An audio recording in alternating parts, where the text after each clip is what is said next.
kotse ba?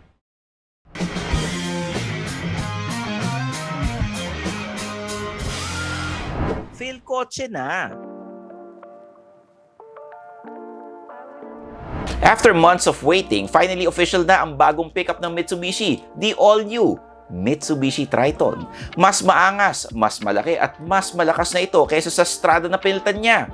Pero may ibubuga kaya ito against the reigning #1 pickup in the Philippines? Yan ang titingnan natin in this spec check of the Mitsubishi Triton Athlete versus the Toyota Hilux GRS. Siyempre, top of the line battle tayo. Labasan na lahat ng alas. Siyempre, like this video, subscribe to our channel, and follow us in our socials. Meron din ako niyan.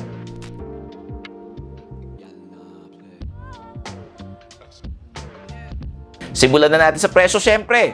The Mitsubishi Triton Athlete is priced at 1,909,000 pesos habang ang Toyota Hilux GRS ay nasa 2,166,000 pesos. That's a 257,000 difference. So, tingnan natin kung ang agwat na yan talaga namang sulit sa Hilux.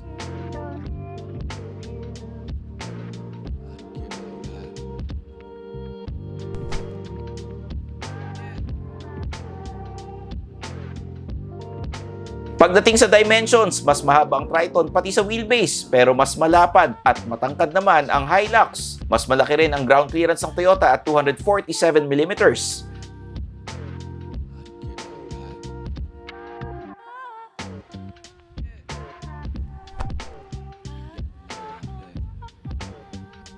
When it comes to the engine, nakalamang pa rin ang Hilux although malaki ang improvement sa Triton. The Mitsubishi Triton Athlete has an exclusive 2-stage turbo kaya mas malakas ang output nito at 204 horsepower and 470 Nm of torque. Pero wala pa rin ito sa 2.8-liter engine ng Toyota Hilux, tuned to 224 horsepower and 500 Nm of torque. May additional flair sa Triton dahil meron itong Super Select 4-wheel drive 2 at 7 drive modes.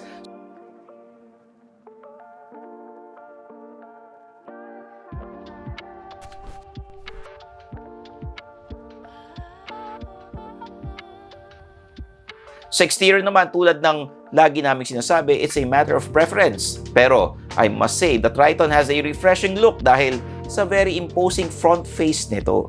Hindi rin ganun ka-bulky tingnan ang side profile, saktuhang bulge lang, hindi tulad ko na medyo, alam mo na, ducks. Meanwhile, the Hilux has an aggressive face and really bulky sides dahil sa wheel flares nito. Pagdating sa features, medyo quits naman sila sa lighting. Lamang lang ang Triton sa side mirror dahil heated ito, pero mas mabait ang Hilux dahil meron itong tailgate assist at hood lift assist.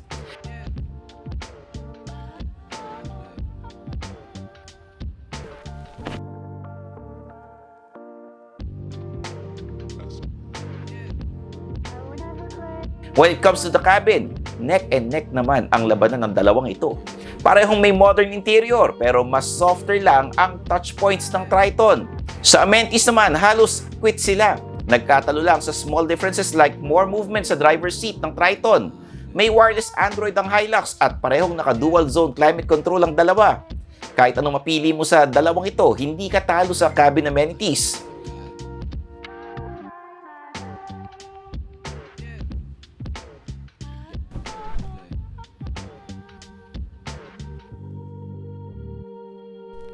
Now, when it comes to safety, medyo mas focus ang naging approach ng Mitsubishi Triton.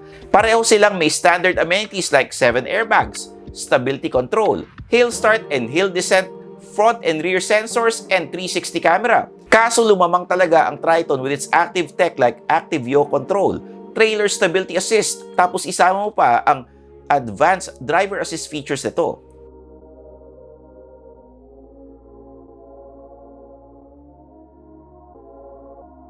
In the end, mukhang ang binabayaran sa Hilux is the more powerful engine, tailgate and hood assist at ang radar cruise control nito.